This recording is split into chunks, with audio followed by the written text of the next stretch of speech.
kehidupan yang semakin tidak menentu, itu tentu harus kita mempunyai sang penentu. Jadi sang penentu itu apa?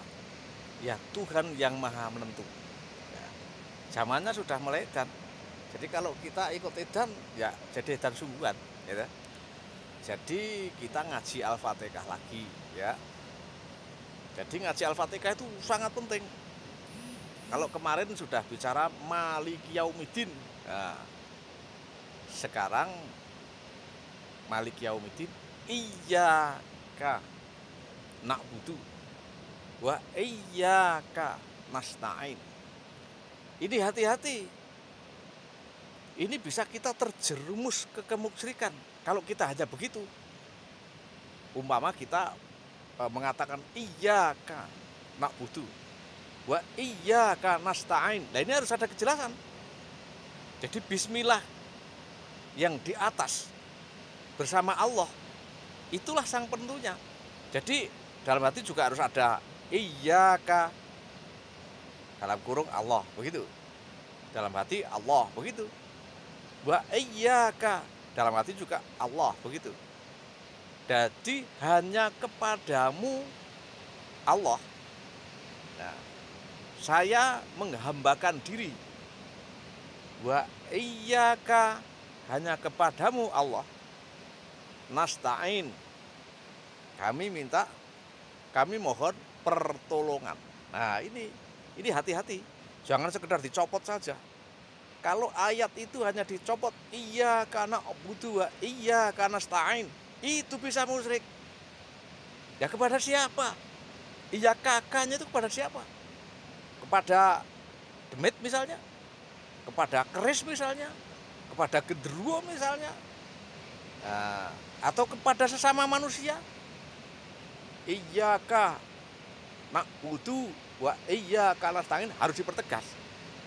Harus betul-betul tegas.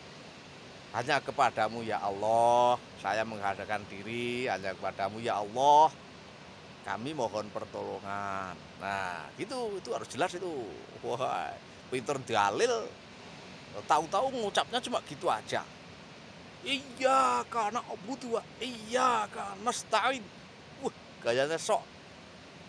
Tapi gak ngerti yang dimaksud kemana itu. Maka harus dijelaskan, hanya kepadamu ya Allah. Gitu jelas. Nah, itu tidak musyrik kalau gitu ya. Ya memang harusnya seperti itu.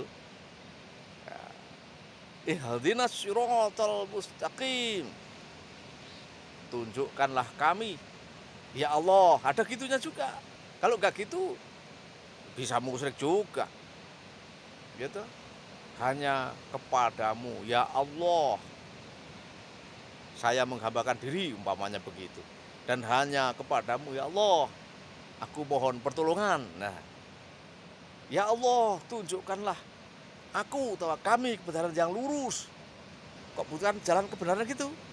Bukan gitu kalimatnya, jalan yang lurus. Jalan yang lurus itu seperti apa? Kan gitu terus. Jalan yang lurus itu Shiratal ladzina an'amta 'alaihim. Nah, yaitu jalannya orang-orang yang telah diberi nikmat. Shiratal ladzina an'amta 'alaihim ghairil maghdubi 'alaihim waladdallin. Bukan jalannya orang yang dimurkai. Dan juga bukan jalannya orang yang disesatkan. Biasanya kalau sudah dimurkai juga akan disesatkan. Jadi iyyaka na'budu hanya kepadamu ya Allah kami utawa saya menghambakan diri. Nah, menghambakan diri seperti apa? Jangan hanya bicara ibadah gitu, seolah-olah ibadah itu wah hanya kepada Allah. Iya kalau itu iya. Cuma keterangannya itu loh, ya toh? Harus dijelas dan digamblangkan secara terang benderang. Wah, kali ada yang bicara terang benderang gitu. Artinya sejelas-jelasnya, sepaham-pahamnya gitu loh. Jadi abid itu menghambakan diri, na'budu itu menghambakan diri. punya bos atu-atunya, yaitu Allah. Nah, dan punya sesuatu yang akan menolong, ya bos atu-atunya, ya Allah. Jadi menghambakan diri itu ya saya misalnya punya Tuhan satu-satunya. Gitu loh. Jadi Allah sebagai Tuhan. Tidak hanya Tuhan itu kecil tuh. Tuhan. Oh, betul itu. Tuhan. Jangan dibalik, hantu. Makanya Tuhan itu dengan hantu podo-podo lerake tok. Nek diwalik dadi Tuhan. Nek ora diwalik dadi hantu, umpama hantu. Nah Tuhan kalau ngetok, kalau memperlihatkan diri, kira-kira ya dianggap hantu. Ya tak? Makanya segala sesuatunya Tuhan itu, Allah itu melalui perantara. Misalnya mau menghidupiku atau mu misalnya, yaitu melalui perantara. Siapakah perantaranya itu? Perantaranya itu adalah orang yang terpuji atau utusan Allah. Jadi orang yang terpuji itu utusan Allah. Diperintah oleh Allah untuk mencukupi kebutuhan kita. Kebutuhan apa saja. Dirimu berdoa, ya Allah saya minta uang, minta duit. Tidak langsung Allah gedebuk ngebrui biaduk kita ini duit. Ngebrui di muka kita itu duit. Tetapi datanglah seorang intik-intik teko, yu tuminem, yu samikem, mbok cari, weh delalah ngakon benakne genteng, gentengnya bocor, lah, sampean benakne genteng, ikrik, benakne genteng, gitu, terus dibayar, jadi Gusti Allah ngekei sampean melalui perantara Rasulullah. Sing disebut mbok tuminem mau, mbok tuminem tadi, ya ta? Jadi diutus oleh Allah memberi uang berupa upah.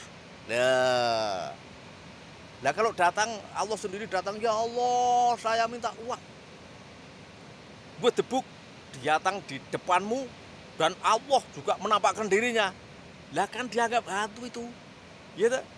Jadi Tuhan sama hantu itu bedanya ngetok karo ora ngetok, kira-kira ngono. Kira-kira ya. Ya. Jadi Tuhanku sebenarnya juga Tuhanmu. Cuma kadang-kadang kan tidak mengakui.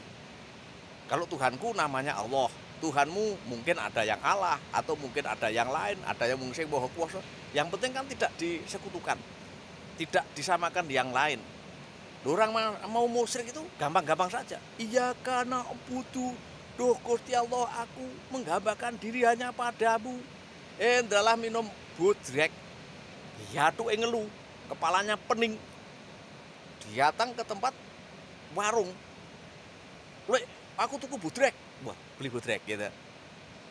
Diminum, dias, buat dulu, matur lu dek, ngombe budrek langsung mari. Loh, ngombe budrek ngelunin diasnya langsung mari, kepala pusingnya langsung sembuh.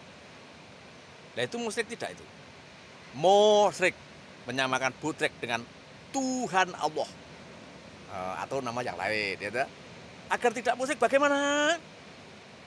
Ya, lantaran minum budrek dikasih sembuh oleh Allah, oleh Tuhan yang maha menyembuhkan dengan sarana budrek.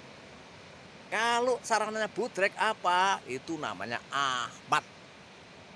Artinya benda terpuji atau barang terpuji.